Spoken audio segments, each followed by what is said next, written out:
اس کے بعد جو رد عمل آیا وہ سارے ملک مارے گئے، اس کے بعد ایک نیا وہاں نظام آ گیا، وہ جو طالبانائزیشن کہہ رہے ہیں وہ ریاکشن آیا پاکستانی فوج نے، اسی طرح کی جو یہ باتیں کر رہے ہیں بمباری کی.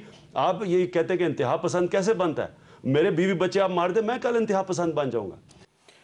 تو خان صاحب آپ کو یاد ہے جب آپ یہ باتیں کرتے تھے تو آپ کو طالبان خان کہا جاتا تھا، اور کیونکہ آپ ہمارے پروگرام میں زیادہ آتے تھے تو ساتھ ہی ساتھ مجھے بھی طالبان کے ساتھ ایسوسیٹ کر دیا گیا.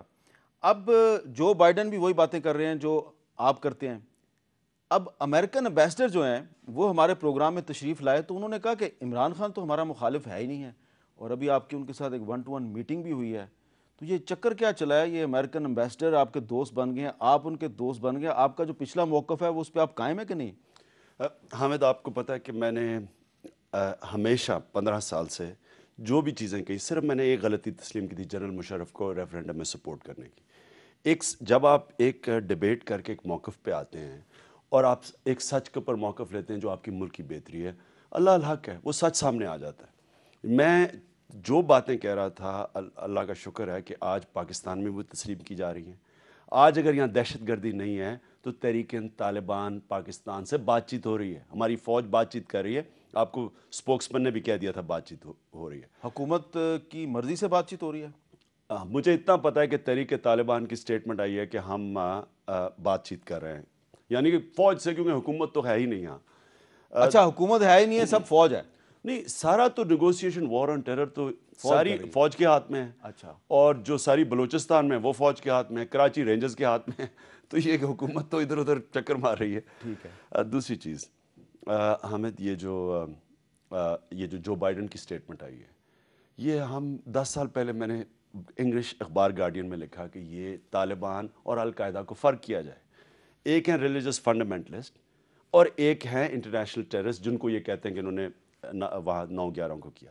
ان کو فرق کریں. انہوں نے اتنی احمقانہ حرکت کی کہ بجائے ان کو علیحدہ کرنے کے ان دونوں کو اکٹھا کر دیا. کیونکہ طالبان کو تو یہ نہیں کہہ سکتے، انہوں نے تو کوئی ٹیررزم کا ایکٹ نہیں کیا تھا. میں جب یہ بات کرتا تھا مجھے کہتے جی آپ پرو طالبان ہیں. یعنی اس ملک کے اندر ڈیبیٹ ہونے ہی نہیں دی اس کے اوپر. نہ اسمبلی میں ڈیبیٹ ہوئی، میں اسمبلی میں بیٹھتا، میں اسمبلی میں جانا ہی چھوڑ دیا.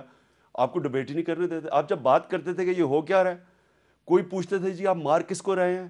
اتنے بے قصور لوگ مارے گئے اس جنگ کے اندر.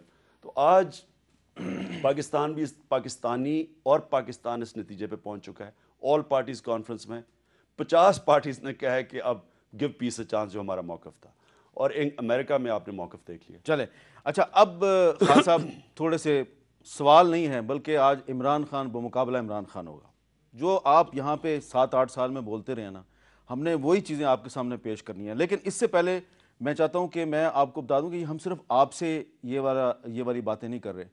12 اکتوبر 2011 کو جب اسی وار اگینسٹ ٹیرر میں پرویز مشرف کا ساتھ دینے والے لوگ ہمیں نواز شریف صاحب کے ارد گرد نظر آئے تھے تو ہم نے کیا کہا تھا، پہلے ذرا وہ سن لیں. ایک تصویر میں چاہتا ہوں کہ وہ میں آپ کے ساتھ شیئر کروں. آج کے اخبارات میں تصویر شائع ہوئی ہے. میاں نواز شریف صاحب کی ملاقات ہو رہی ہے سمیرہ ملک صاحبہ سے. اور اس تصویر کی اہمیت کیوں ہے؟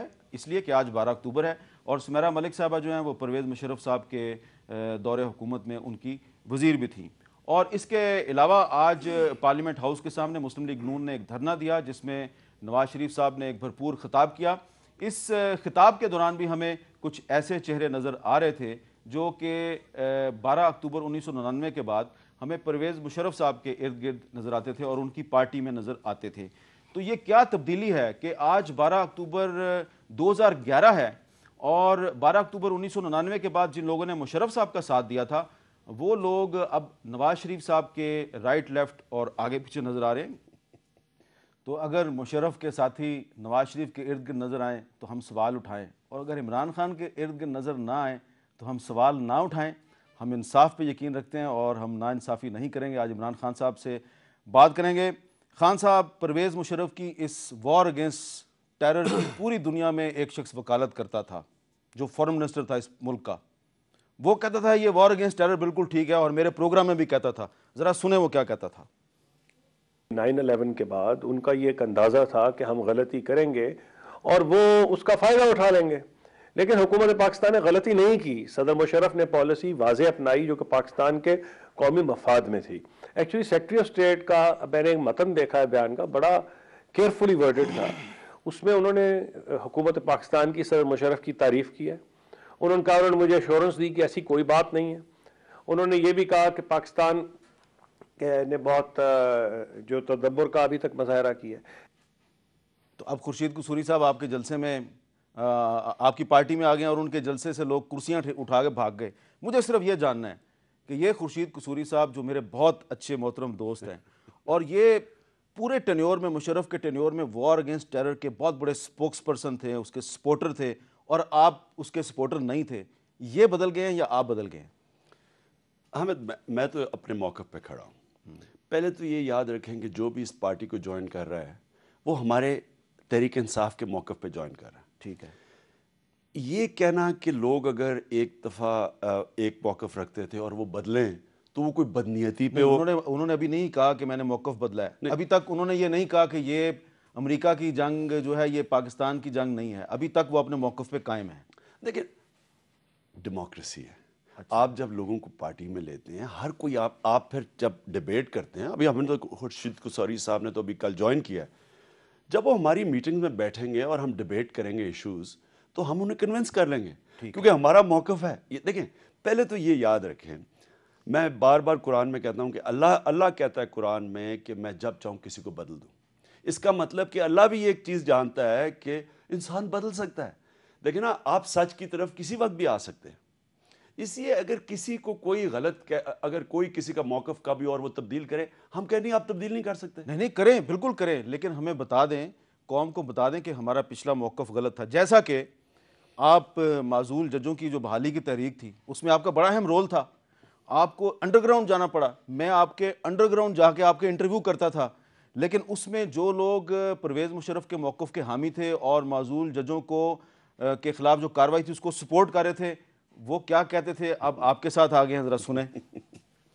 چیف جسٹس آف پاکستان کو بالوں سے پکڑ گاڑی میں بیٹھا رہے ہیں.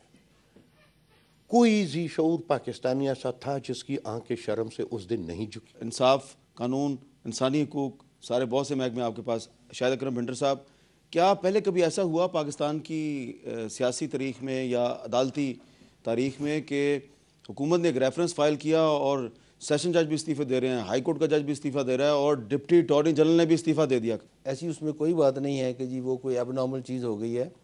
ہر ایک کی اپنی رائے ہے, اپنی سوچ ہے, اپنی فکر کے مطابق. دیکھیں آپ ایونٹس دیکھیں نا پاکستان کے, اس میں شک تین ذیلی شک. نہیں سر, شک تین کا سوال ہی پیدا نہیں ہوتا. میں پڑھ دیتا ہوں آپ کو سر, میں پڑھ دیتا ہوں. ایک وزراء جو ہے نا آپ کے پروگرام میں آ کے کسی کو بولنے نہیں دیا کرتے. آپ جو صحیح کہیں گے ہم یہ ایک سپورٹ کریں ریت گے, انہوں نے, لیکن میں جو اچھا آپ پڑھ دیں. پتہ نہیں ان کو یہ ہر ایک کی بات میں بھنڈر صاحب آپ ٹانگ کیوں آ رہا ہے؟ دیکھیں بھنڈر صاحب, آپ جب بات کرتے ہیں, جو پروسیجر دیا ہے اس کو اسی پہ چلنا ہے. ہم سب خاموشی سے سنتے ہیں. جو چارجز ہیں رضا صاحب کو پتہ ہے, وہ نہیں بتائیں گے. ادروائز, اب اگر ادروائز کی محنت ہم کر رہے ہیں, ثوابدید ہے یہ تو ثوابدید ہے ان کی. یار ہم محنت کر رہے ہیں کہ تم اوپن ٹرائل. سر وہ رپورٹنگ کی بات کر رہے ہیں کہ ادروائز, وہ یہ نہیں کہہ رہے. کیمرہ ٹرائل کا واضح طور پہ لکھا ہے کہ وہ کیمرہ ٹرائل میں ہوگا. جس طرح پر جنرل مشرف اگر بول سکتا ہے کہ وہ چارجز یہ ہیں وہ ہیں, میں آپ کو بتا رہا ہوں, میں چارجز میں نہیں جاتا کون سے چارجز ہیں کیا چارجز, پر as a lawyer I can tell you ان چارجز کو میں بلاسٹ کر دوں گا انشاءاللہ تعالی. چودھری صاحب نے کہا کہ یہ بلاسٹ کر دیں گے. وہ ٹھیک ہے, تو ہم کہتے ہیں نا جی کہ سپریم جوڈیشل کونسل کا فیصلہ ہمیں منظور ہوگا. اچھا, بالکل, اس میں ڈرنے کی کیا بات ہے, اس میں نہیں ہونا اب چاہیے. میں اس میں کیا اعتراض ہے؟ فاروق امجد میر صاحب, چودھری اعتزاز صاحب کہتے ہیں کہ جو چارج شیٹ ہے جسٹس افتخار کے خلاف, یہ اس کا بلاسٹ کر دیں گے. ایک عدلیہ کے ایک اہم شخصیت کے بارے میں عدلیہ کی باقی اہم شخصیات جو ہے وہ بیٹھ کے ایک فیصلہ کرنے جا رہے ہیں کہ جی جو ان کے اوپر الزامات لگائے گئے ہیں وہ درست ہیں کہ غلط. اس میں مجھے صرف اتنا سمجھ نہیں آ رہی, یہاں پہ بھی یہی بات ہو رہی ہے. آپ نے بتایا کہ قاضی حسین احمد صاحب بھی کل جلوس, یہ پولیٹیکل فورسز کیا ہر مقدمے میں اس طرح جا کے پریشرائز کیا کریں گی کورٹس کو کہ یہ فیصلہ اگر نہ کیا تو ہم یوں کر دیں گے اور یہ فیصلہ ہوا تو ہم یوں کر دیں گے؟ تو یہ شاہد اکرم بھنڈر صاحب مشرف کے منسٹر تھے اور فاروق امجد میر صاحب یہ بھی مشرف صاحب کے ساتھ تھے. دونوں جو ہیں وہ اعتزاز حسن اور اسفندیار ولی کے ساتھ لڑ رہے تھے. اب شاہد اکرم بھنڈر اور فاروق امجد میر اللہ کے فضل سے ان کے دل بدل گئے ہیں, یہ سچائی کی طرف آ گئے ہیں, یہ تحریک انصاف میں شامل ہو گئے ہیں. اور خان صاحب بہت بڑے دل کے آدمی ہیں, وہ اس مسکرا کے یہ سارے کلپ سن رہے تھے. لیکن ایک صاحب ایسے ہیں جو خود خان صاحب کے ساتھ یہاں بیٹھ کے لڑتے تھے کہ نہیں یہ افتخار چودھری کو صحیح نکالا پرویز مشرف نے, اور عمران خان صاحب اس سے اختلاف کرتے تھے, وہ بھی اب ان کے ساتھ آ گئے ہیں. سنیں غلام سرور خان صاحب. میاں والی کریں جہاں خان صاحب آپ کی کانسیکوینسی ہے وہاں کریں, شو آف سٹرینگتھ وہاں کریں, آپ پتہ چلے کہ آپ کے ساتھ نہیں ہم شو آف اسٹرینتھ ادھر کر رہے ہیں سرور خان صاحب. میں ذرا ہم شو آف اسٹرینتھ اس لیے کر رہے ہیں کہ ایک جنرل نے چیف جسٹس سے جو کیا ہے, یہ کہہ رہے ہیں نا کہ جی بڑا آئینی طور پہ ایک ریفرنس گئی, شکر ہے کہ ایک ہی ریفرنس چلی گئی, یہ نہیں کیا کہ جو باقی ججز چن کے آپ نے سپریم کورٹ پہ ہم نے حملہ تو نہیں کیا نا, گنڈے لے کے لا پشاور میں بلا کے ہم نے وہ حملہ تو نہیں کیا. ہم تو گورنمنٹ میں نہیں تھے, ہم تو اس وقت بھی انہیں آپ اسی گورنمنٹ کے حصے تھے. انہوں نے کیا کیا, چیف جسٹس کو ہاؤس اریسٹ کر لیا, اس کو پکڑ کے پولیس نے بالوں سے گاڑی میں گھسایا اور کہتے کہ جناب آپ کیوں یہ ایجیٹیشن کر رہے ہیں. ایجیٹیشن نہیں کر رہے, تو جن پولیٹیکل ورکرز کے ہاتھ چیف جسٹس کے گریبان تک گئے انہوں نے ٹھیک کیا. تو یہ ثابت ہو گیا کہ عمران خان سچ بول رہے تھے اور غلام سرور خان صاحب ایک ڈکٹیٹر کے خوش آمدی کا کردار ادا کر رہے تھے. صرف بات یہیں پہ ختم نہیں ہوتی, انہوں نے پرویز مشرف کی وردی کی بھی حمایت کی, اور اس کے بعد میرے ایک اور دوست اویس لغاری صاحب لال مسجد آپریشن کی بھی حمایت کرتے تھے, ڈاکٹر اے کیو خان کے ساتھ جو ہوا اس کی بھی حمایت کرتے تھے. ذرا یہ بھی آپ کو سننا پڑے گا. وردی اتاریں گے وہ یا نہیں اتاریں گے؟ میں آ رہا ہوں اس پہ, میر صاحب میں اس پہ آ رہا ہوں. کیا آپ کے خیال میں آپ کی پارٹی اور آپ کی حکومت کی اصل طاقت آپ کی پالیسیاں نہیں بلکہ صدر مشرف کی وردی ہے؟ اس ملک میں پولیٹیکل سٹیبلٹی لانے کے لیے, اکنامک سٹیبلٹی لانے کے لیے پرویز مشرف کا وردی میں رہنا ضروری ہے. لال مسجد آپریشن ٹھیک تھا سر, اے کیو خان کو صحیح پکڑا. یہی اپوزیشن ہوتی تھی, یہی میڈیا ہوتا تھا جو کہتا تھا کہ ریٹ اسٹیبلش نہیں ہو رہی اسلام آباد کے اندر, کچھ کرو کچھ کرو کچھ کرو. آج آپ نے خالی پیپلز پارٹی کی حکومت یا نون لیگ کی حکومت, میڈیا نے یہ کبھی نہیں کہا تھا, میڈیا نے آپ کو یہ کبھی نہیں کہا تھا کہ آپ کرفیو نافذ کر کے میڈیا کے کیمرے بند کر کے آپ وہاں پہ راکٹ مارنے شروع کر دیں. میڈیا نے آپ کو کبھی بھی, وہ الگ بات ہے, راکٹ وہاں کوئی نہیں مارے گئے. لغاری صاحب ہمارے پاس فوٹیج موجود ہے, ہمارے پاس فوٹیج موجود ہے. جی خان صاحب, آپ کی جو کتاب آئی ہے پچھلے دنوں, میں نے اس کتاب کی بڑی تعریف میں کالم بھی لکھا اور آپ کے سامنے بھی میں نے اس کتاب کو دکھایا اور کہا بڑی اچھی کتاب ہے.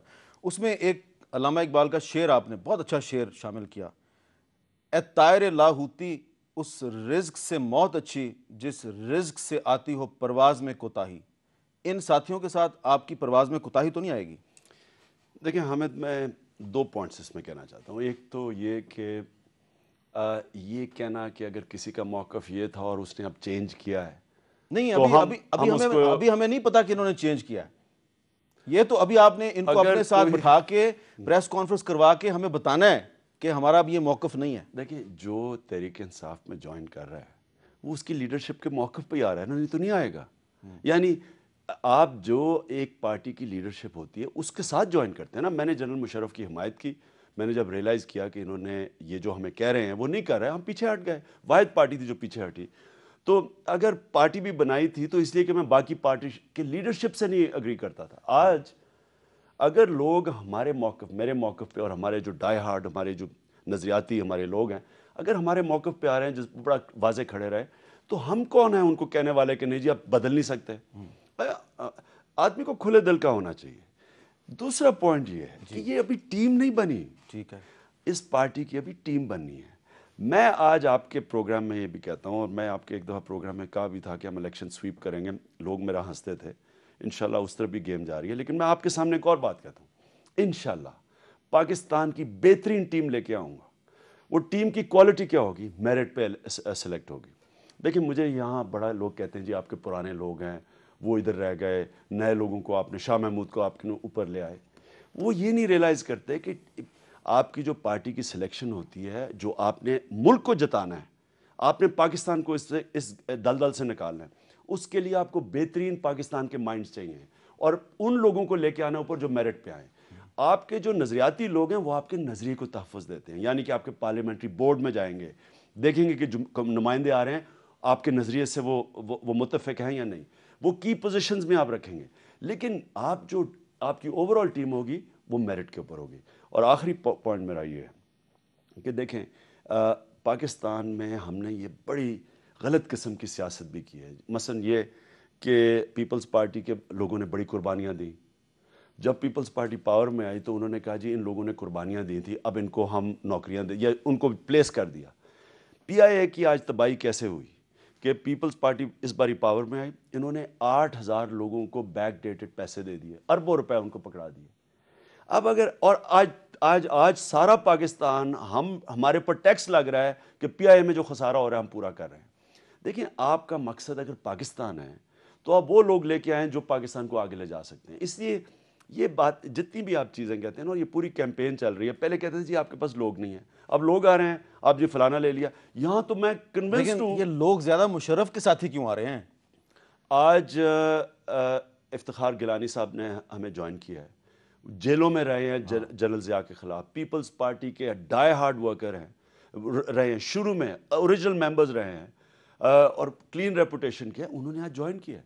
تو ان کی کیوں نہیں بات کر رہے؟ اور کتنے جو فرنٹیئر میں پرویز خٹک پیپلز پارٹی, خواجہ ہوتی پرانا پیپلز پارٹی, افتخار جھگڑا پیپلز پارٹی, پھر اے این پی, پھر تحریک انصاف, خواجہ ہوتی. دیکھیں نا, دو چیزیں رکھیں کہ اگر وہ پارٹی چھوڑتے ہیں کیوں نہیں ان کو بینیفٹ آف ڈاؤٹ دیتے کہ اگر ہماری پارٹی میں آ جا رہے ہیں, اقتدار کی پارٹی چھوڑ کے ایک پارٹی جس کی ایک سیٹ بھی نہیں اس میں جوائن کر رہے ہیں. دیکھیں نا ہم لوگوں کو کیوں برا بھلا کہتے ہیں لوٹوں کو, کیونکہ وہ ایک پارٹی اقتدار سے باہر کو چھوڑ کے پاور میں جا رہے ہیں. یہاں تو پاور کی ساری پارٹیز پاور میں بیٹھی اور چھوڑ کے ہمارے پاس آ رہے ہیں. یہ ایک اچھا پوائنٹ ہے, اور بینیفٹ آف ڈاؤٹ کی عمران خان صاحب بات کر رہے ہیں, اور ہم نے ابھی کراچی کا جو جلسہ ان کا 25 دسمبر کو ہونا ہے اس پہ بھی بات کرنی ہے. کراچی کا کیا ماحول ہے یہ بھی آپ کو بتائیں گے ایک وقفے کے بعد.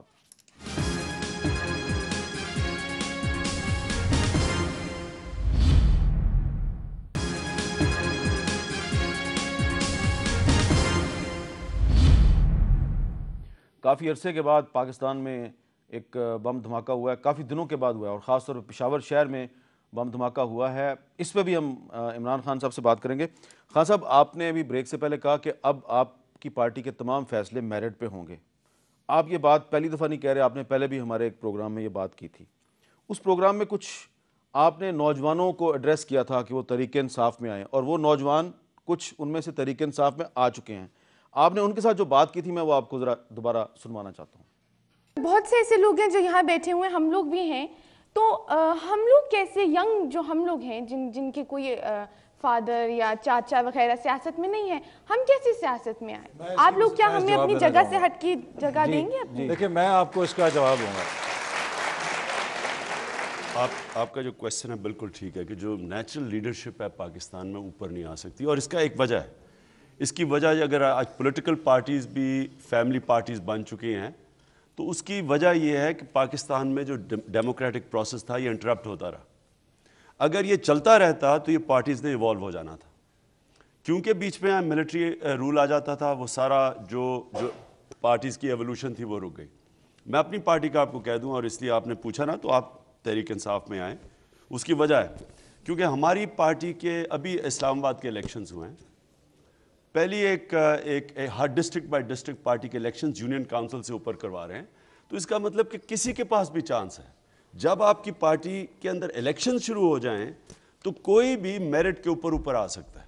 جب پارٹیز کے اندر الیکشن نہ ہو اور نامینیٹڈ پوسٹ ہوں پھر آپ کے لیے بڑا مشکل ہے, آپ جیسے پڑھے لکھے لوگوں کے لیے. اور جو پاکستان میں سب سے بڑی چیز ہے, کینڈیڈیٹ بیسڈ جو پارٹیز بن چکی ہیں یہ ختم ہونا چاہیے. دیکھیں باہر اگر آپ جو ادھر ویسٹرن ڈیموکریسیز دیکھیں پارلیمنٹریز, تو وہ کامیاب اس لیے ہوتی ہیں کہ پارٹی کو ووٹ پڑتا ہے اور کینڈیڈیٹ کے اوپر اتنی ریلائنس نہیں ہوتی. پھر آپ چن سکتے ہیں کہ کون سے اہل لوگ ہیں تاکہ اسمبلی میں لے کے آئیں, تاکہ لیجسلیشن کر سکیں. اگر آپ کے پاس آپ کینڈیڈیٹس کے محتاج ہو جائیں کہ ہر ڈسٹرکٹ میں بیٹھے ہوئے ہیں کینڈیڈیٹس جن کا اپنا ووٹ بینک ہے, وہ پھر اپنے آپ کو نیلام بھی کر دیتے ہیں. یہ جو لوٹا پالیٹکس ہے یہ اس لیے کہ ان کی افیلیشن پارٹی سے نہیں ہوتی, پارٹی ان کو اس لیے لیتی ہے کہ ان کی اپنی ورتھ ہے. تو عمران خان صاحب نے پچھلے سال ہمارے اس پروگرام میں کہا کہ کینڈیڈیٹ بیسڈ پالیٹکس نہیں ہونی چاہیے. کیا آپ کی پالیٹکس بھی اب کینڈیڈیٹ بیسڈ نہیں ہے؟ دیکھیں ہمیں 850 کینڈیڈیٹس چاہیے. ان میں سے ایک مکس اینڈ میچ ہوگا. جو ہم سمجھتے ہیں کہ صاف ہیں, فائنینشلی کرپٹ نہیں ہیں لوگ, اور اس کے لیے ہم انشاءاللہ پوری ایک کمیٹی بنائیں گے جو ہم نے بنا چکے ہیں تقریباً. ٹکٹ دینے سے پہلے پارلیمنٹری بورڈ ان کی تحقیقات کرے گا, ایسٹس ڈکلیئر کروائے گا, تاکہ کم از کم کینڈیڈیٹ جو اندر آئے وہ فائنینشلی کرپٹ نہ ہو. وہ کیوں ہے؟ کیونکہ اگر آپ کا کینڈیڈیٹ فائنینشیل اور آ گئے لوگ جن کے اوپر کرپشن کے چارجز ہیں, وہ یہ کریں گے کہ وہ پھر آپ کو چینج ہونے نہیں دیں گے. آپ جب لیجسلیشن لے کے آئیں گے یا آپ کرپشن کا سامنے جب کھڑے ہوں گے, ان کے اپنے انٹرسٹ آ جائیں گے. اس لیے یہ دونوں پارٹیز کے اندر کبھی احتساب نہیں ہوتا. اچھا, آپ نے اسی پروگرام میں کہا تھا ڈیموکریسی, پارٹی کے اندر ڈیموکریسی. ابھی آپ کی پارٹی کو جوائن کیا شاہ محمود قریشی صاحب نے, آپ نے ان کو وائس چیئرمین بنایا ہے بغیر الیکشن کے. شاہ محمود کو وائس چیئرمین صرف میرٹ پہ بلایا, اور ہم نے الیکشن کے بغیر بنا دیا. ابھی الیکشن پارٹی دیکھیں نا, آپ دو طرح کے الیکشن, ایک تو آپ الیکشنز کروا سکتے ہیں جو کہ اصل نامینیشنز ہی ہوتی ہیں, ایک جینوئن الیکٹڈ یونین کاؤنسل سے باڈیز اوپر تک الیکٹ کرتی ہیں جو اصل الیکشنز ہیں. ہماری پارٹی کے اندر وہ پہلے سٹیج آئی, ہم وہ لسٹیں بنا رہے تھے, وہ اب اتنے ممبرز آ گئے ہیں کہ ہم نے کہا تھوڑی دیر روک لو تاکہ جینوئن الیکشنز ہو. یعنی کہ آپ جب تک نیچے سے رجسٹرڈ ممبرز سے الیکٹ کروائیں گے نہیں تو وہ الیکشنز کسی کام کے نہیں, وہ نامینیشن ہی ہو جاتی ہے. اس لیے ہم نے تھوڑا اس کے برات, کیونکہ کچھ پچھلے 6 مہینے میں ایک ایسا سرج آیا ہے پارٹی کے اندر, اتنی تیزی سے لوگ آئے ہیں, تو ایک تو اس کی انتظار کریں. میں جو اصل اس پہ بات یہ کرنا چاہتا تھا وہ یہ کہ آپ نے جو ابھی شاہ محمود کی بات کی, وہ میرٹ کے اوپر وائس چیئرمین بنتے ہیں. تجربے میں ہمارے پاس کسی پارٹی کے پاس اتنا تجربہ نہیں ہے جتنا ان کا. وہ ایک پڑھے لکھے ہیں اور کلین کینڈیڈیٹ ہیں, ان کے اوپر کوئی انگلی نہیں اٹھا سکتا فائنینشیل کرپشن کی. یہ چیز سامنے رکھ کے فائنینشیل کرپشن نہیں کی, لیکن پارٹیاں انہوں نے بھی بہت بدلی ہیں. پارٹیاں تو قائد اعظم نے بھی بدلی تھی. آپ قائد اعظم کو شاہ محمود سے نہ ملائیں. میں یہ نہیں کہہ رہا, میں یہ کہہ رہا ہوں کہ اگر کوئی پارٹی بدلتا ہے یہ جرم نہیں ہے. نہیں, مسلم لیگ نون میں بھی انہوں نے وقت گزارا, پیپلز پارٹی میں بھی گزارا, اب آپ کے پاس آ گئے ہیں. وہ ہو سکتا ہے کہ عادت ان کو نہ سوٹ, ایک اچھی بات ہے. میں کئی دفعہ کہتا ہوں کہ ہماری پارٹی تحریک انصاف سے کئی لوگ چھوڑ کے گئے, وہ میرے سے سمجھے کہ یہ نہیں اس کام کا, یہ لیڈر نہیں بن سکتا, چھوڑ کے چلے گئے. ہو سکتا ہے اس لیے نہ گئے ہوں اور گھر بیٹھ گئے جا کے. اس لیے یہ کہنا کہ اگر کوئی پارٹی بدلتا تو ضروری وہ کوئی غلط کام. اچھا, آپ ذرا یہ بتائیں کہ کراچی کا جو جلسہ ہے یہ بہت بڑا آپ نے چیلنج لے لیا ہے, اور کراچی میں اگر آپ کا جلسہ ہٹ ہو جاتا ہے اور وہاں پہ بھی سونامی آ جاتا ہے, تو کراچی میں جو آپ سونامی لے کے آئیں گے اس سے کراچی میں تباہی پھیلے گی یا امن پھیلے گا؟ امن کیسے لائیں گے آپ کراچی میں؟ دیکھیں حامد, اس وقت کراچی بنٹ کے ہے گروپس کے, ایتھنک گروپس کے اندر, یعنی لسانیت میں. یہ اردو سپیکنگ ہے, اس کی ایک پارٹی بن گئی, پٹھان کی ایک بن گئی, پنجابی بیچ میں ہے, سندھی ایک طرف چلے گئے, بلوچی سندھی. یہ بہت بڑا نقصان ہوا ہے پاکستان کو, اور اس سے ہوا کیا کہ آپس میں لڑنا شروع ہو گیا. حال اب 1-1.5-2 مہینے پہلے جو ٹارگٹ کلنگ ہوئی, آپ نے کراچی میں حالات دیکھے, بزنسز کے حال دیکھے. میں اپنے جلسے میں انشاءاللہ اپنی تقریر میں 25 کو ایک باقاعدہ ان کو ڈیٹیلز دوں گا کہ ایک چائنیز کمپنی 19 ارب ڈالر کی سندھ میں انویسٹمنٹ کرنے آئی تھی, کوئلے میں بھی اور چیزوں میں. 19 ارب ڈالر یعنی کہ 1600 ارب روپیہ, اور صرف لا اینڈ آرڈر کی سچویشن, سیکیورٹی کی نہ ہونے کی وجہ سے وہ بھاگ گئی. آپ سوچیں کتنا نقصان ہو رہا ہے پاکستان کو, کیونکہ کراچی ہب ہے پاکستان کا. جب کراچی کے اندر امن نہیں ہوگا, نہ وہاں لوگوں کو روزگار ملنے لگا ہے, نہ پاکستان آگے بڑھنے لگا ہے. ہماری گروتھ ریٹ دیکھ لیں, اور کراچی ہے مینوفیکچرنگ کا ہب, یعنی انڈسٹری لگی ہوئی ہے وہاں. اب ہم ایگریکلچر میں ضرور اوپر جا سکتے ہیں ہم اگر ریفارمز کر دیں, لیکن اصل تو ملک جو ملیشیا کی اگزامپل ہے, وہ تو جب تک آپ انڈسٹری نہیں ڈیولپ کرتے آپ نہیں اوپر جا سکتے, روزگار نہیں دے سکتے. تو کراچی میں تو لوگ چھوڑ کے کراچی جا رہے ہیں, بزنسز مین چھوڑ کے, کوئی ملیشیا, کوئی بنگلہ دیش, کوئی دبئی جا رہا ہے. اس لیے میری کوشش یہ تھی, اور مجھے تب بھی لوگوں نے بلایا جب وہاں ٹارگٹ کلنگ ہو رہی تھی, کہ آپ آ کے لوگوں کو اکٹھا کریں, کیونکہ ہم کسی کی پارٹی نہیں. آپ نے یونائٹ کرنا لوگوں کو. ہمیں کوئی نہیں کہتا کہ ایک کسی کی پارٹی ہے, سارے ہمارے پارٹیوں میں ہیں. تو یہاں پہ کراچی میں جو عمران خان صاحب کے جلسے کی تیاریاں ہو رہی ہیں, اس میں نوجوان بڑے ایکٹیو ہیں. ایک چھوٹی سی ہم آپ کو رپورٹ دکھاتے ہیں, اور اس کے بعد ایک وقفہ لے کے دوبارہ عمران خان صاحب سے بات کریں گے. بہت سے سوالات ابھی ان سے پوچھنے ہیں, لیکن پہلے آپ ایک رپورٹ دیکھ لیں. روشنیوں کے شہر کے مختلف مقامات پر بڑے بڑے بینرز اور ہورڈنگز, مزار قائد سے متصل میدان میں لہراتے پارٹی پرچم, نوجوانوں کا جوش و خروش, کارکنوں کی خصوصی میٹنگز. جی ہاں, یہ تیاریاں ہیں تحریک انصاف کے 25 دسمبر کے اجتماع عام کی. تحریک انصاف کے جیسے آپ نے دیکھا ہے, یہاں 1000 سے زیادہ والنٹیئرز ہیں جو انشور کریں گے کہ سیکیورٹی بالکل اعلیٰ ہو, جلسے کے لیے اجازت نامے کا معاملہ آخری وقت تک اٹکا رہا، لیکن بالآخر سندھ حکومت نے مزار قائد کے پہلو میں تحریک انصاف کو جلسہ کرنے کی اجازت دی۔ کراچی کے شہری خصوصاً نوجوان عمران خان کے گن گاتے نظر آتے ہیں۔ دل کی آواز یہی ہے کہ پاکستان میں چینج ہونا چاہیے اور عمران خان ایک بیٹر آپشن ہے پاکستان کے لیے۔ جیسے لاہور اور فیصل آباد میں اس کا جلسہ اتنا کامیاب رہا ہے، امید تو یہی ہے کہ کراچی میں بھی اس کا جلسہ بہت کامیاب رہے گا۔ جتنے لوگوں میں جانتا ہوں کافی سارے لوگ جا رہے ہیں، مجھے بھی انکریج کریں کہ جائیں۔ ہم لوگ سندھ میں یا کہیں بھی عمران خان کے نعرے، جلسے، جلوس سب کچھ ہم لوگ نکالیں گے۔